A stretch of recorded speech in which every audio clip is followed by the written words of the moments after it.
When you talk about fusion, many of you will think about jazz, but how about if you're fusing classical, rap, R&B, and some Indian music together? What are you going to get? You'll find out here on St. Louis in Tune.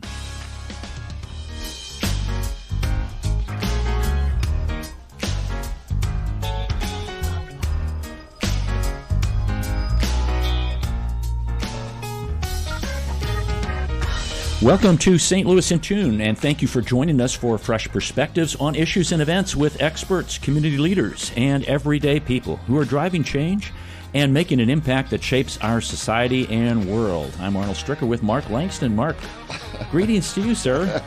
As they say at the Mason-Dixon line, howdy. Is that what they say? I don't know. Howdy. Howdy. Duty. Howdy doody. Oh, now you're dating yourself. Now I'm dating Arnold. myself. Yes, I am. You are dating yourself. I shouldn't do that. People will think I'm really old. It's good to see you. Good to see you, too. Even at your age. It's good to be see seen. you. Yes, it is. Our return to civility today, folks. I did this one today. Mm-hmm. Park in a spot that's far from the entrance to where you're going. Oh. Part of the reason I did that was because of the only spot available. So you were forced to I was forced to do that. Okay. But you'll get more you'll get more exercise, and it will save the closer spots for people who need them. Ah, there you go. Let's hold it. We need the gallery Plus, here. if you get a new vehicle, it's like you park way away from everybody. Oh, yeah. Like really far away. But there's always somebody that will park right next to you. Take up two spots. It's like, what in the world? I know. But you've got the whole parking lot. You park next to me. It's like comfort. And really close. Yeah. And you know when they open the door, they're going to ding you. They're dinging you. Yes. It's like there's no way. And I'm really careful about that, just on I the am record. Too. I am and too. I know there's not people that are. No. They just, I don't care. Sling that door open. Oh, open. yeah. Get that thing open. I need all the room I can get. I'm thinking that's why your car looks like it is the way it is. Oh, no. Wow. I know. So be considerate and park in a spot that's far from the entrance to where you're going, because you will get more exercise and it will save the closer spots for people who need them. My. Well, yes, good idea. That's good. That's good. I like that. We're not parking away from what we're talking about today because we have Seema Kasturi in studio. She's a practitioner, performer, and teacher of Carnatic Classical from St. Louis, Missouri. She has performed and traveled extensively in the United States, performing concerts and participating in mega events like, I'm not going to be able to pronounce this. Oh, gosh. Okay. Sagaradache. That basically means across the ocean. Okay. Sagaradache. Yes. Okay. Yes. She's performed with that. Welcome to St. Louis in Tune. Wow. Thank you so much, Arnold. She's here to talk to us about harmony in music, and this is April 6th at the Grandel Theater, 6:30 p.m. The Surya Performing Arts are putting this on, and if you want tickets, you can go to Metro Tix. And this particular harmony in music, describe what that's going to be, Seema. Harmony in music.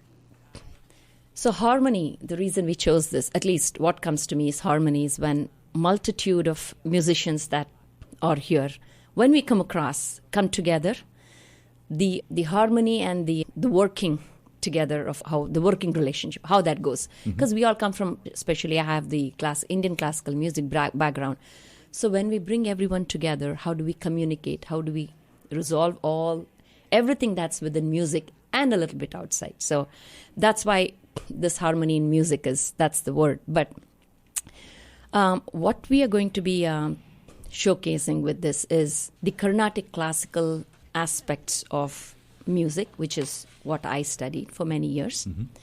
And it has room for improvisation. So we are going to experiment this with the Western jazz side of the house in terms of improvisation. Okay. And we're going to use some of our melodies or ragas, which we call in Indian music, and hopefully get everyone to collaborate and improvise, and also bring in some English literature, like English words, be it the subject of love or peace or harmony, whatever that might be, so audience can better understand. We are also doing some Beatles tunes and stuff.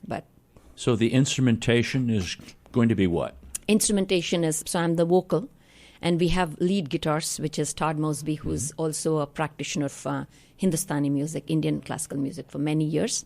So he's our guitar lead on that. We also have a bass, Ben Cohen, who's doing bass. And then we have keys, piano, Matt Gallick on that. And we have flute, Western flute. And we have an excellent drummer, Steve Davis.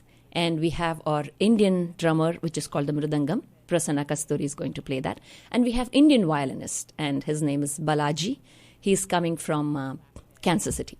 He's driving all the way from Kansas City. So that's the core band. Are you having a couple other vocalists I've seen that you've had? Yes, I have my students who will be helping support vocalize. Okay. Yes, Samanvita and Saptaka. Yeah, Mark, watching this, I saw a couple clips of this on the website, and it gives a really nice, interesting flavor, because when you're watching a jazz performance, somebody will play a little riff or something, and maybe the drummer will pick up the little motif there, and they'll go back and forth, and it's very similar. And we've got a little clip of this, so we can maybe do, so just to get people an understanding of what they could be listening to here.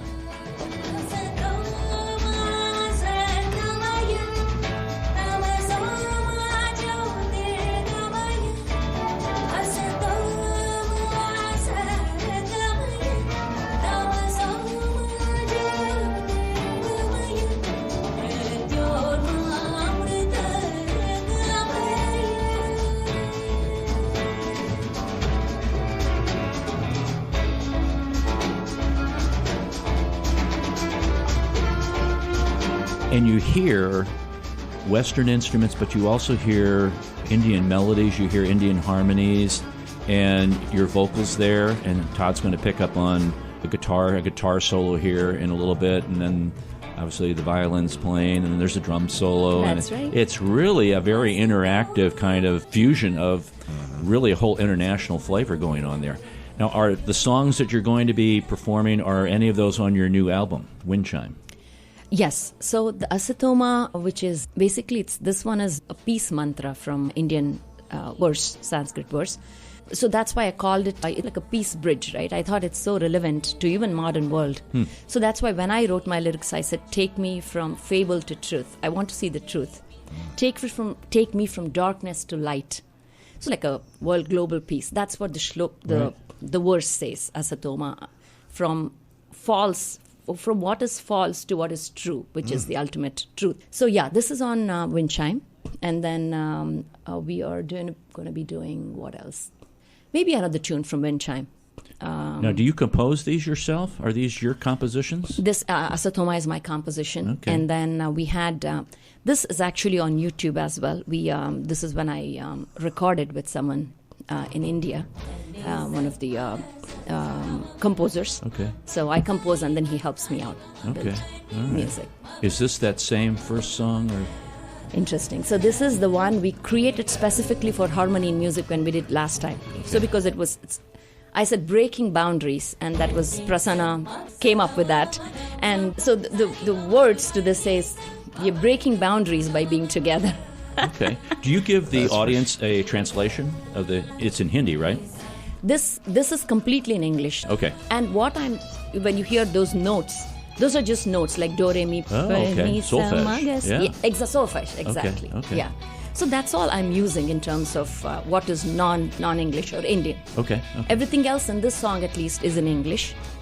And then we are using all these improvs. So Todd is going to be improvising in his sense of how the tunes should align. And I'm just using those solfege, the notes. Okay. So the notes, every melody has a distinct placement. So that's what is called a raga in the Carnatic music, when it has a certain scientific, mathematical, emotional, everything coming together. Okay. I love the improving. Yeah. I think that's fantastic. It really is. It is very jazz-like. Jazz-like. That's good. That's good. Yeah. So because that was the key takeaway for us. It's a feeling of jazz to us is that improvisation, which happens a lot in Carnatic music, which I practice. And talk a little bit more about Carnatic music. I had to look that up. I'm not familiar with that. It's really the classical Indian music? Yes, this is the classical Indian music. We have basically 72 parent scales. So these are all different frequencies of notes. Maybe I can just give an example. I was thinking. So the major scale that you call, so that is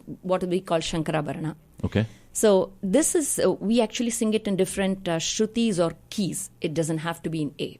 Oh, I'm sorry, it doesn't have to be in C.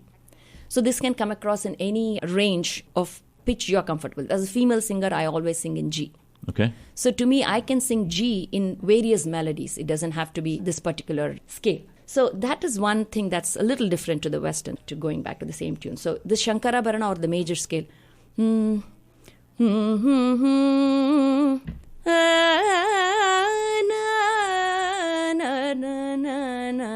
That's Bisarigama Padanisa. That's one of the scales. Okay. So basically, if you put it in C, this is major scale.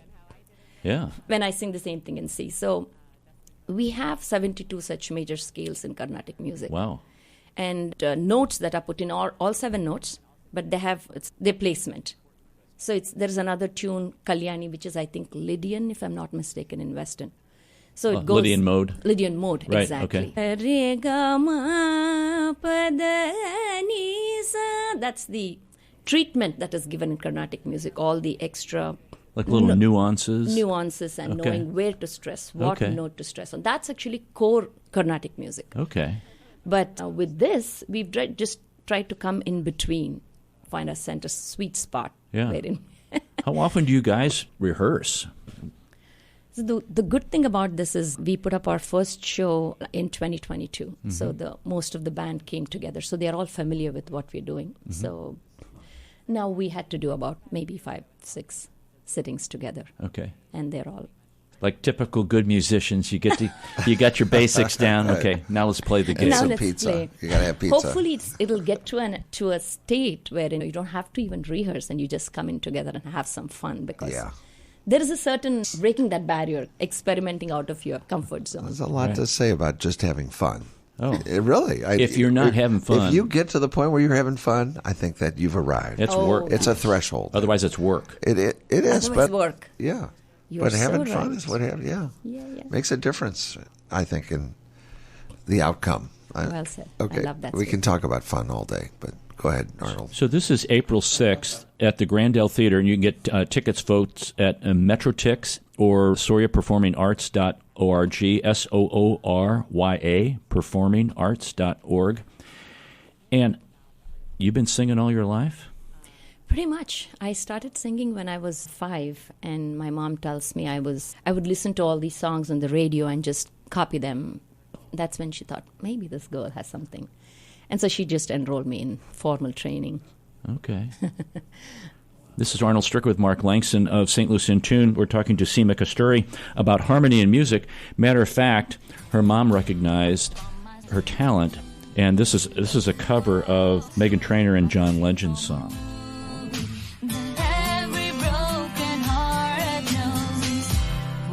In the moonlight, and you pull me close. Split second and you disappeared, and then I was all alone. I woke up in tears with you by my side, breath of relief, and I realized no one will promise tomorrow. So I'm gonna love you like I'm gonna lose you, and I'm gonna hold you. Great. You're a really trained musician. A lot of musicians, they'll do one thing. You're very fluid with being able to sing Meghan Trainor songs or do covers or do what you're doing in Soria at the Harmony of Music. You mentioned that this was previously done. Is this going to be an annual thing, or are you going to put on more concerts during the year rather than just one? Yeah, our aim mainly is to try and perform at various festivals. That's the aim, eventually. Over the year, throughout the year, if we can reach out to other venues and expose this to more people, as opposed to just Surya. Mm-hmm. That's the aim, that's the goal. Hopefully we can take it across the country and perform at some festivals, jazz festivals, other festivals. That's the aim for it, but for now, it's a once-a-year thing, or, every couple years. I read somewhere else that you're a dancer also. You're here we go.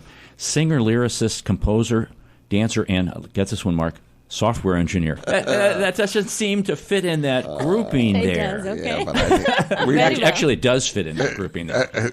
yeah, really. Because right. Mathematically, there is a lot what you say. I'm a musician too, so I understand. As a software engineer, you have to deal with math. You have to deal with kind of some systems are set up, and music is a system.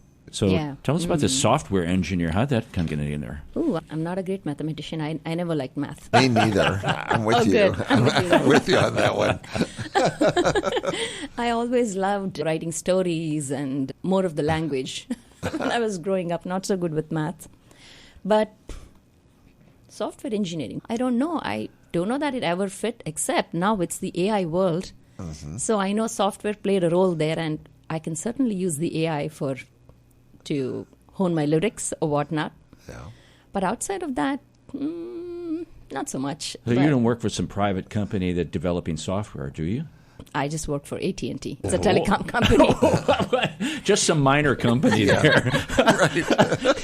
They're just coming on the scene. Right. Oh, no. So you work on honing all of those little alerts that we get and stuff like that, or the apps and how things maneuver with AT&T? With AT&T, if you have a service, then I work on the app that tells the customer that, hey, your service is going to be installed at a certain time. Okay. Hopefully, it's all good experience for you. So we tell you when you're going to come install that service and what time the tech is going to arrive. Okay. We're trying to make it good for our customers. You're trying to get rid of all the clinks and stop-offs and make things a little smoother. Smoother, exactly. Yeah. Do you, talking about this a little bit, because I'm down this road right now, do you find that companies that utilize software to make that connection smoother have better customer service, or do people want to talk to somebody face-to-face? When your experience? Both, I think. Okay. Because these days, that's what the companies are trying, right? They want to seamlessly figure out where a problem is. And even before the customer knows about it, they want to resolve the problem. So I think that's important too. But there are some customers that love the face-to-face talk, or I guess voice-to-voice talk.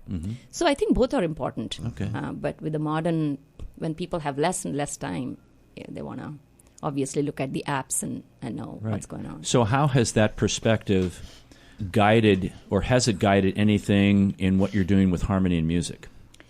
Actually, I'm going to say this career in IT, or for that matter, any big company, in this case AT&T, it has helped me a long way to build my communication skills and think.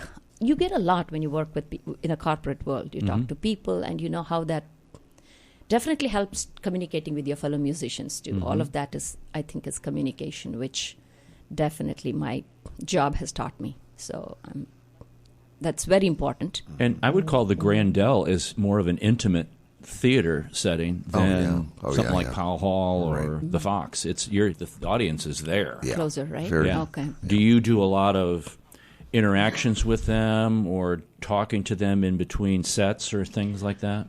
When we did our first harmony in music with this big of a scale group of musicians in 2022, I was talking about, it was in the Kirkwood Performing Arts Center, their little theater, not the big theater. Like the Black Box one? Black Box, exactly. And that was like exactly what you described. It was such a closed setting, and I could almost look at the audience.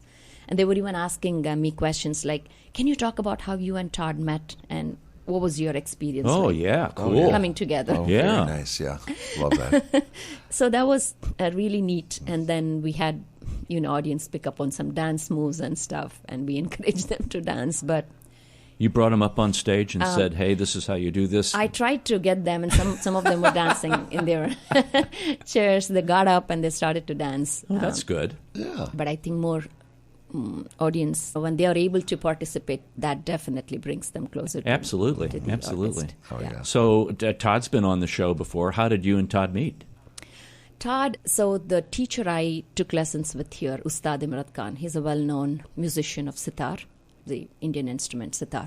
So Todd took lessons from him much more than I did. So he was a student of Ustad Imrat Khan, and then my husband Prasanna and I would go to Ustadji, and I think my husband met Todd first. So Okay. they had a connection. So that's how we got introduced. Okay. But not very late after we met. I think Ustadji or Imrat Khan passed away recently, but it's after that we started collaborating. And Todd has even played for my husband's music dance productions. Okay. So I accompanied him. And Mark, what's I think is very valuable, what Seema is talking about is the quality of the musicianship and the quality of the musicians that are going to be in this performance. A lot of people they ride a lane. Okay, I'm classical, or okay, I'm just jazz. Right. These folks, they play it all. They have the skill set and the desire to really be in versatile. in a very versatile setting.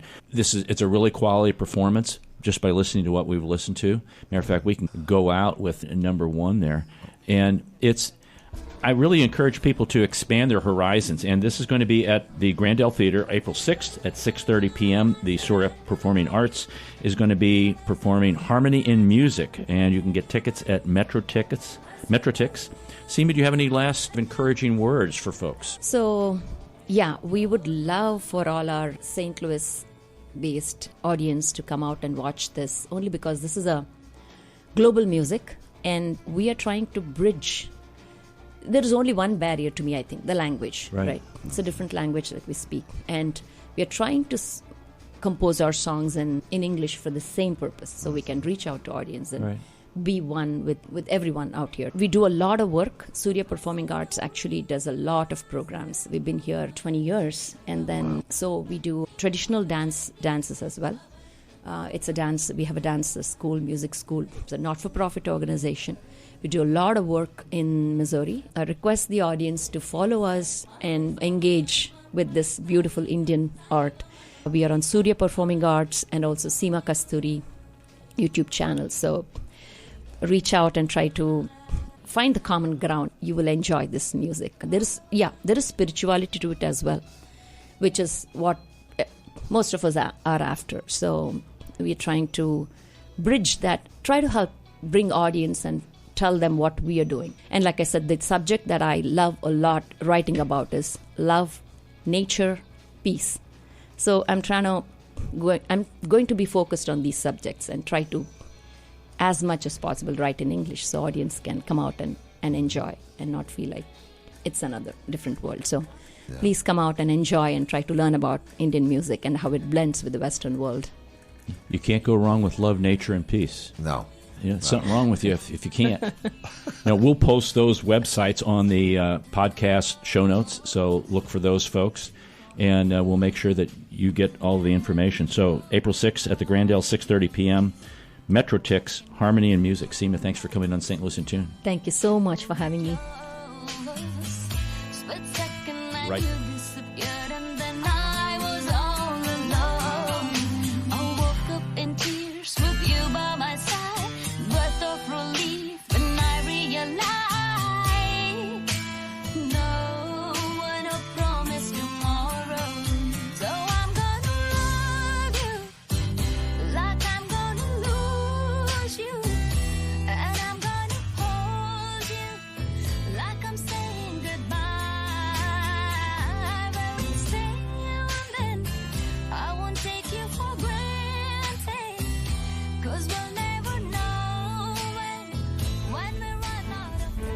This is Arnold Stricker of St. Louis in Tune on behalf of the Dred Scott Heritage Foundation. In 1857, the Dred Scott decision was a major legal event and catalyst that contributed to the Civil War. The decision declared that Dred Scott could not be free because he was not a citizen.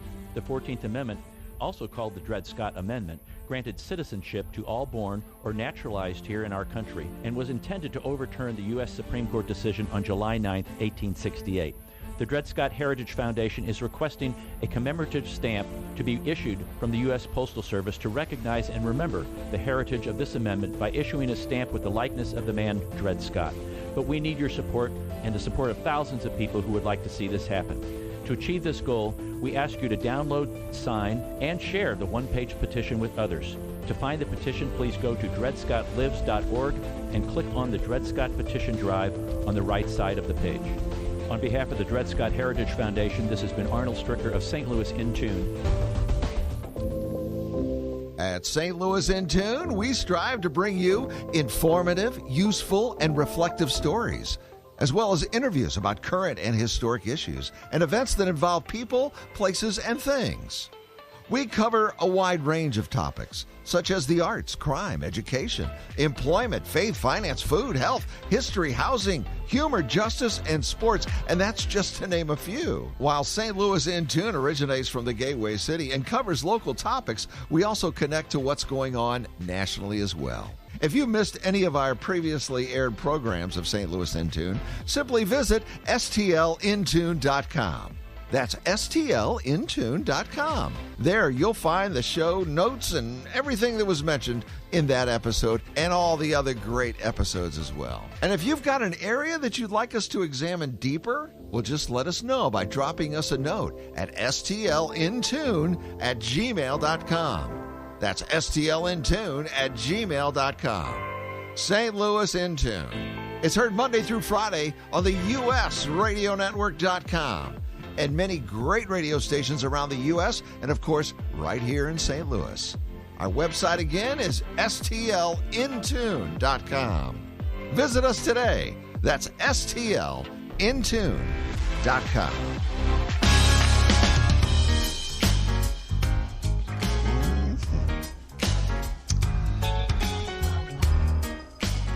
Welcome back to St. Louis in Tune. This is Arnold Stricker with Mark Langston. I want to encourage folks, Harmony and Music, April 6th at the Grandel Theater, 6:30 p.m.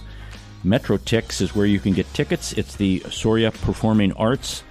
And you can get more information also at soriaperformingarts.org. That's SOORYA, performingarts.org. There's also a 15th American Natya Festival. It's an Indian classical dance festival. That will be April 26th, 27th, and 28th at Clayton High School. So you might want to check that out. That's natya.org, natya.org. Very interesting, Mark. Oh, yeah. Indian ragas with jazz. I never would have thought.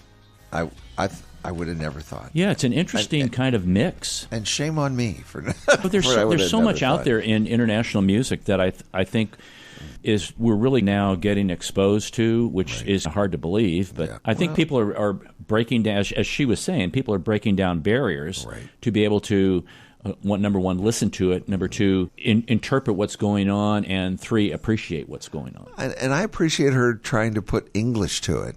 Yes. Sometimes when it's in a different language, I get lost. Yes. And I don't appreciate it. I don't understand what they're saying. Right. I just got to go with the beat then. When she puts the English to it, it makes a big difference. Very much what Opera Theater St. Louis does is they take operas, they translate it into English, and put the English up there so you can, which is helpful. Oh, yeah. I think it's the best. Not everybody speaks Italian, or German, and let's get it where it needs to be. No. Yeah. I know we're from the United States, and we don't do things no, we don't. in that manner. We want people to accommodate us. I know.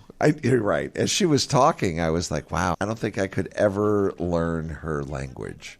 I have enough trouble with even trying to learn Spanish, but her language seems even more complicated. And languages are a very interesting thing about the portion of the brain when you are young and you mold those particular sounds and are hearing other people speak different languages, especially those that are more guttural or really in the mouth kind of things. Right. Very tough. It is tough.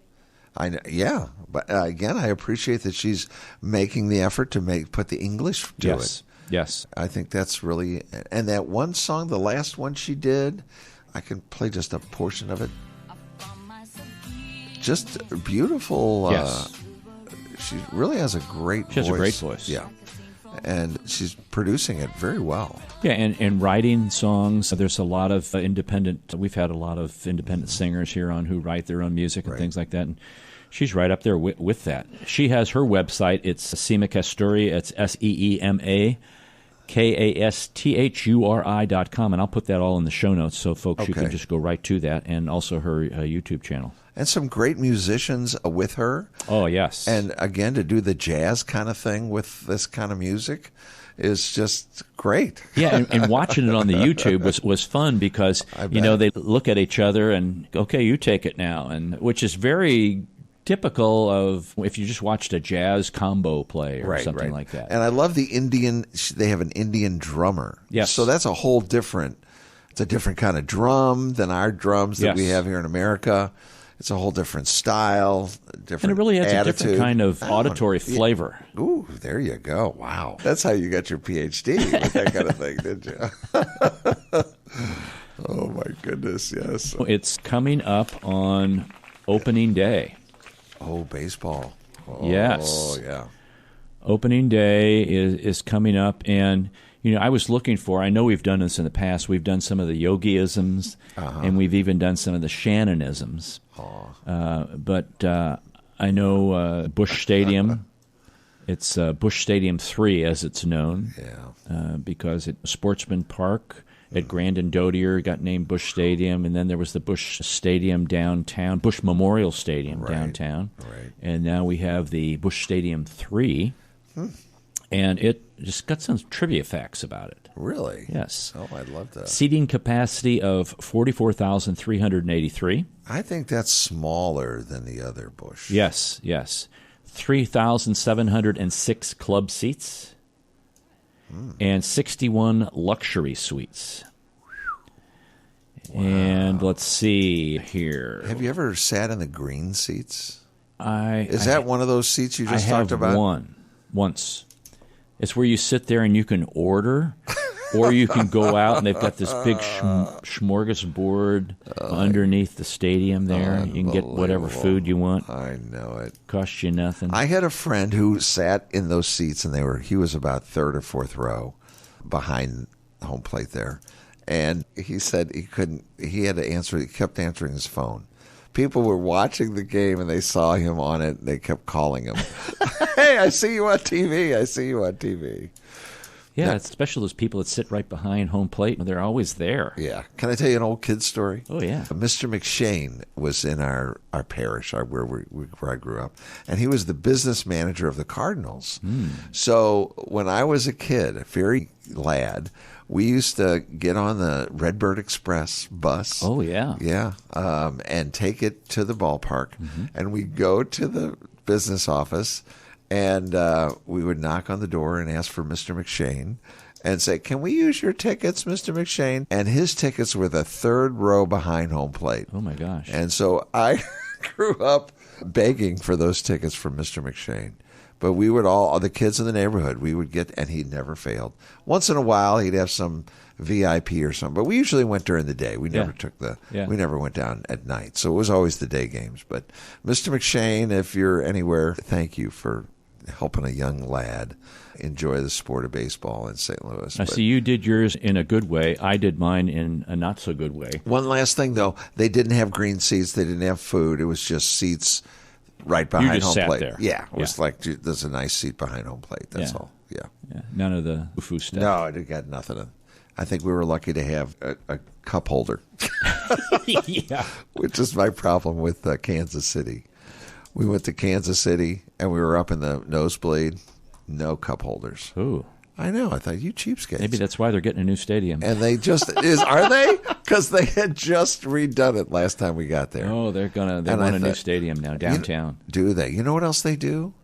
They shoot hot dogs into the stand. What? They have a hot dog shooter, and they shoot. My son Michael got one of the hot dogs. Are they with the? Okay, so it's in the bun and then and it's the wrapped wrapper? up, and he ate it. And I said, "You're not going to eat that, are you?" Oh yeah, Dad, I'm going to eat. They shoot hot dogs into the stand. Gunpowder. I know. These are the things Fun facts. Okay, I'm sorry. I didn't mean to interrupt you. No, you're fine. I know. No, I remember we went to games, got the straight A tickets from the Post-Dispatch. Oh. And those were always nosebleed. But what we would do is we would go down after the games and pick up leftover stubs from the box seats. So when we went to the next game, we would come into the box seat area, and I'm ashamed to even say this, we would look for the oldest person who was checking tickets. Okay. And we would just hold our thumb over the date. And then flash the tickets and walk down there and stand and wait until we knew that the seats were open, which was like the fourth inning. Then we would sit down. Wow. Oh, my goodness. That's smart kids. That's why you were a straight A student. You had this figured out. Yeah. So here's a couple. I like that idea, though. Yeah, it was pretty You didn't effective. take anybody's seat. It doesn't work now. You sat in, I know, but you sat in empty seats. We sat in empty seats. Until they came and said, "Hey, that's my seat." I think there was only one time where we got bumped. And we were like, we must be in the wrong row. Let's go. Who cares? They're going to waste anyway, aren't they? Yes. Come on. I know. All right. So the inaugural game at Busch Stadium 3 was April the 10th, of 2006. And the first pitch, guess what time the first pitch was? This is like a very St. Louis kind of thing. I don't know. 3:14 p.m. 3:14 p.m. No kidding. Isn't that wild? First pitch. First home run? Albert Pujols. Albert, baby. Third inning, April 10th. First hit, David Eckstein. Second inning. And let's see, a couple other facts here. There's 54 former players, managers, and executive with ties to the Cardinals enshrined in the National Baseball Hall of Fame in Cooperstown. Wow. The Cardinals have played in 76 playoff games since 2011, the third most of any team in that time. Not most recently, though. We won't talk about that. Let's see. Let's see what else. We used to be a good team. Last season, the 2023 season, was the 132nd season of play in the National League. Wow. Boy, it was a terrible season. Yes, the Cardinals were founded in 1882 as an American Association team called the St. Louis Brown Stockings. In 1883, they changed their name to the St. Louis Browns. In 1892, they moved to the National League. In 1899, the team was changed to the Perfectos. The Perfectos. Whatever that means. Sounds like a cigar. Yeah, maybe it was. We're the St. Louis Cigars. And in 1900, the team became the St. Louis Cardinals. That's when, a couple years later, an American League team called the St. Louis Browns also played. So they moved to Baltimore, became the Baltimore Orioles, which have nothing to do with the St. Louis Browns, which is sad. Yeah, it is sad. It is sad. Nothing. They have nothing to do with it. I could tell you one thing we did when we first had this new stadium. I took the kids and we did the Cardinal campout. That's a fun thing. I don't think they do it anymore. No, I've not heard about that. Yeah. What exactly was that? So you would. It was outrageous how much it was. But all of the money went to the Cardinal Cares organization. Okay, it's like they have what they're doing right now, like in January, they have something where they have the players show up and you can get autographs. Correct, and okay. it's Cardinal Cares. Okay. So this is actually a camp out where you could bring a tent, and we did. Really? And you camp in the outfield at Busch Stadium. Oh, wow. You're not allowed on the infield, but they did have one bed that they put on home plate, and you could auction that off and get that bed. So they'd open up the gates about 4 o'clock in the afternoon, and they'd kick you out the next morning about 7:30, 8 o'clock in the morning. Wow. But they'd have players, and they'd teach you how to pitch, and you could go down below. And I've got photographs somewhere of me and the kids and the wife. Wow. And we were all, but you can't put stakes. You can't stake your tent. It's got to be a tent that's a freestanding tent. Some people didn't even use tents. But it's fun. Interesting. And the food was unbelievable. No beer. They provide food? They provide food for this outrageous price. It was hot dogs that they shot out of a can. Oh, no, that's Kansas right. City. You just open your mouth and we'll shoot it right there. So we did the Cardinal camp out, and it was a lot of fun. Wow, that's I never knew about that. Yeah, we did it twice, I think. And then I don't remember seeing it happen anymore. But it was a lot of fun. Yeah. Interesting. You can say you spent the night. We go to the game and go, we slept right there between first and second base. In the outfield there. That's right. That's funny. So the largest attendance? Oh, okay. Sorry. August the 6th, 2022. 48,581 fans watched a game between the St. Louis Cardinals and the Cubs. New York Yankees. Oh yeah. 1-0. Ooh. And I thought this was interesting. And I had forgotten that there was an All-Star game here in 2009. I thought they hadn't had an All-Star game. No, they here. did have one. Yeah. That one and only. They've had some college and high school baseball games there. Mm-hmm. There's been some soccer games there, believe it or not. I did not know about Manchester City and Chelsea, Argentina and Bosnia-Herzegovina, Wow. the U.S. women's team and New Zealand women's team, the United States men's team, and the St. Vincent and the Grenadines. Then we had Roma and Liverpool, the women in New Zealand again, and the U.S. men's team and Uruguay. All soccer. All soccer, and also hockey. The Winter Classic was there. Was that in Busch Stadium? It was, on the outfield. They put a hockey rink out there. Okay. I remember it. I didn't know if it was on the inside. Yeah, 2016 they played, 2017 they played the Blackhawks. They had a thick fog and rain that day. Oh, yeah. Sold out crowd. Wow. Crazy. And then there was a watch party where the stadium hosted for the Stanley Cup Finals when the Blues beat the Bruins. Yes, I remember that now. College football and concerts. Oh, Paul McCartney. Paul McCartney, yes. Yeah, he was one. Here's some other ones. Dave Matthews Band. And I will tell you the revenue that was generated from the concert. Oh, good. Let's hear All this. right, Dave Matthews Band, 2.1 million. That back in 2008. The Eagles, 2.1 million. U2, 4.4 million. Paul McCartney, 4.6 million. Metallica, 4.6 million. Billy Joel, 4.7 million. Kenny Chesney, 4.7 million. Whoa. Journey and Def Leppard, 2.4 million. Luke Bryan, 2.4 million. Ed Sheeran, 3.7 million. Motley Crue and Def Leppard, 4.2 million. Wow. And Def Leppard's coming back. I guess this must be the Def Leppard second home with Journey. The amount that's happening July the 6th. Isn't Billy Joel's coming back? Billy Joel's coming back too. With somebody. Who's he coming back with? James Taylor? I don't know. I don't know. That's September 27th. Wow. You do remember. I remember because that's the first night of our high school reunion. Oh, figures. Yes. Are we going to hold it down at the stadium? No. Oh, okay. Folks, Arnold is in charge of the... No, I'm on the communication committee. Oh, okay. He's in charge. I'm not planning the events. He's in charge. Okay. So do you have any days of the day?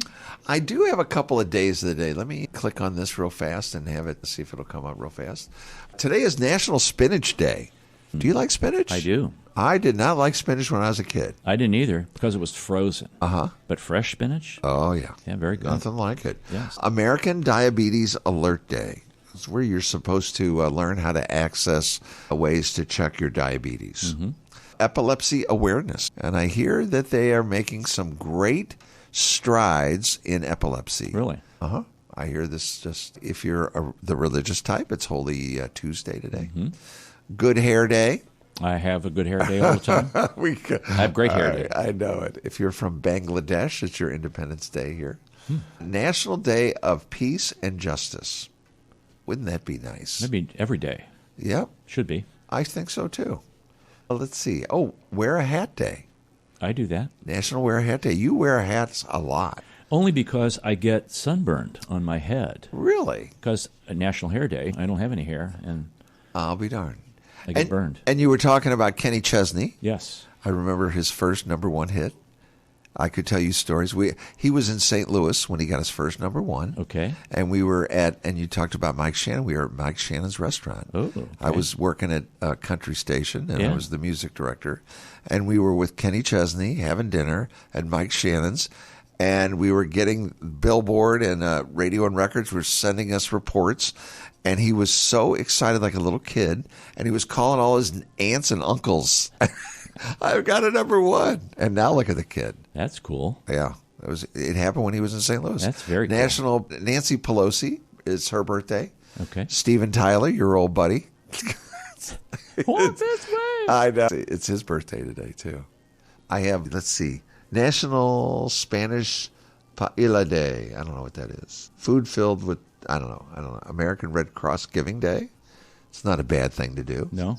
A Little Red Wagon Day. We mentioned that before. A National Joe Day. If you know someone named Joe. I thought that was coffee, national. Oh, yeah, that could be. World Theater Day. Let's see. Whole Grain Sampling Day. Why? I don't understand. I don't get. It's just the only day you sample whole grains. I know, and it's Respect Your Cat Day. You have a cat. Yes, Vinny. Vinny. Wow, that's a perfect name for a cat. Yeah, Vinny. He would kill the Yes. rabbits in our yard. Oh, I bet he'd do more than that. I wouldn't cross Vinny at night. No. Major League Baseball opening day is this weekend. He said that. Eat an Eskimo pie day. Ooh, I haven't had an Eskimo pie in a long time. Don't you love those? Yes. I do too. National Hot Tub Day. Do you have a hot tub at your condominium? No, had a hot tub at the house, though. Did you now? Yeah, you have to keep them up. Otherwise, they get really shabby. Is that? Just a couple of more here. National Black Forest Cake Day. Ooh. Yum. Yeah. Yep. I don't get this one. National Weed Appreciation Day. This is the weed that grows in your yard. Of course, in your yard, it might be the other weed. I'm kidding. You just drive around St. Louis. It's National Weed Appreciation Day. It says some weeds are actually beneficial for us. They are. You can actually eat them. No way. Yes. Get out of here. How do you know this? I know. You can eat dandelions. Yeah? Yeah. Make some dandelion tea and stuff. Oh. Yeah. All right. There's one weed that grows. It's supposed to be actually has a lot of good nutrients to it. And I always thought, man, I can't kill this thing. Well, it's a National Weed Day, so yeah, I should leave them alone. I guess. Go grab a weed. Yeah. Not some weed, a weed. And they don't even call it weed anymore, I don't think. Do they? I have no clue. I don't know. We're really old. It just stinks. I know that. It does. World Piano Day. Tickle the ivories. Yeah. You know how many? 52. 66. That's cards, or 52 cards. Oh, yeah. Okay. You ever play 52 card pickup? Yes, I have. I have an older brother. Yes. Yeah, Peter would always here. Mark, come here. Let's play 52 card pickup. Oh, really? Come on. I get to play with my older brother? Yeah. Okay. Sorry. Yeah. Okay, I digress. Our word of the day? There's a word? Yes. Okay, let's hear it. Bedazen. Bedazen. It's spelled Bedizen. You would think it would be Bedizen but it's Bedazen. Easy. Bedizen. Bedazen. And it's to dress in a showy manner or a gaudy manner or a tasteless manner. Like maybe this uniform is bedizened with all these colorful medals. Right. Or they were wearing this. Their dance outfit was very bedizened. I like that word. Yeah. I hope I remember it. Yeah. Yeah. Boy, you're very bedizened today. Bedizened. Yeah, you look bedizened today. Yeah, wow. Yeah, showy, gaudy, tasteless. Yeah. Ooh, tasteless. Yeah. It's all in how you say that word, tasteless. Tasteless. Tasteless. You're really tasteless today. You can't say it right. You can't say it. You never hear people say bad things in a nice way. No. Wow, you look ugly today. Oh, I can't believe you wore that dress. It's hideous. It's such a bedizened dress. Oh, there we go. I love it. Good to hear something. Yes, thank you very much. So I did look up some yogi-isms on our way out. Oh, good. Okay. Let's hear some. We know about the one, it ain't over till it's over. Right. It's deja vu all over again.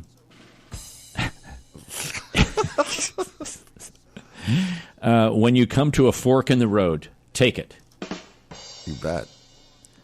I usually take a 2-hour nap from 1 to 4. I never answer an anonymous letter. I didn't really say everything I said. Oh. I think some politicians say that. Yes, they do. Okay. I want to thank you for making this day necessary. Oh. Get that horse out of here. Okay. When asked about why they lost the game, we made too many wrong mistakes. Foul. You can observe a lot by watching. Oh, my God. I almost went, what?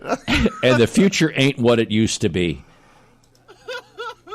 Oh, my God. Nobody goes there anymore. It's too crowded. Oh, no. Receive some parting gifts from us. Thank you so very much. And if the world were perfect, it wouldn't be. No, sorry. And why buy good luggage? You only use it when you travel. You guys over there, pair up in threes. Wow. Arnold. What's happening to you? And he was talking to Nolan Ryan about this one, reminiscing about the 1969 amazing Mets. We were overwhelming underdogs. No. So those are some famous yogi-isms, folks. And I guess his most famous quote was that it ain't over till it's over, or baseball is 90% mental, the other half is physical. Duh. I always thought the record would stand until it was broken. Oh. Oh, my God. Oh, gosh. Wow. Ooh, what did Yogi Berra say about funerals? Oh, no. Always go to other people's funerals, otherwise they won't come to yours.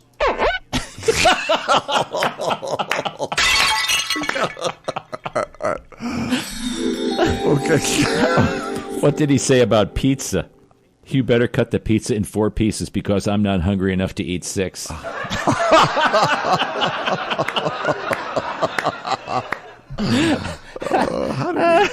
What a mind. Lordy. How did he get his name? His nickname, Yogi. Oh. Because his name is Lawrence Peter Berra. Oh. And he's a St. Louisan, folks. Grew up on the Hill with Joe Garagiola. During his teenage years, when he was playing American Legion baseball, one afternoon, after attending a movie that had a short piece on India, a friend, Jack McGuire, noticed a resemblance between him and the yogi, or person who practiced yoga on the screen. Oh. I never knew. I didn't either. Who knew that? That's an interesting thing. It's an interesting thing. We're still waiting. I didn't know he was cremated. No kidding. He was cremated, and his remains were placed by the altar. An American flag prominently displayed among those at the service were Derek Jeter. Oh. Yeah, I didn't know that. Huh. And his granddaughter has a movie out Yeah. on him right now. Really? Yes. I love this. Is Boo Yogi Bear's son. And honestly, that's what I thought when you said where did he get his name. I thought, hey, Boo. Boo Bear? That's what I thought. I know. Okay. But I was wrong. Okay. All right. Very wrong. Folks, that's all for this hour. No kidding? We're done? Yeah, we're done. Thank you for listening. If you've enjoyed this episode, you can listen. I did. I did too. I did. And you can get additional episodes at stlintune.com. That's stlintune.com. Okay. Consider leaving a review on Apple Podcasts, Podchaser, or your preferred podcast platform. Your feedback really does help us reach more listeners and continue to grow. We want to thank Bob Berthasell for our theme music, co-host Mark Langston, and we thank you, our listening audience, for being a part of our community of curious minds. St. Louis in Tune is a production of Motif Media Group and the U.S. Radio Network. Remember to keep seeking, keep learning, walk worthy, and let your light shine for St. Louis in Tune. I'm Arnold Stricker.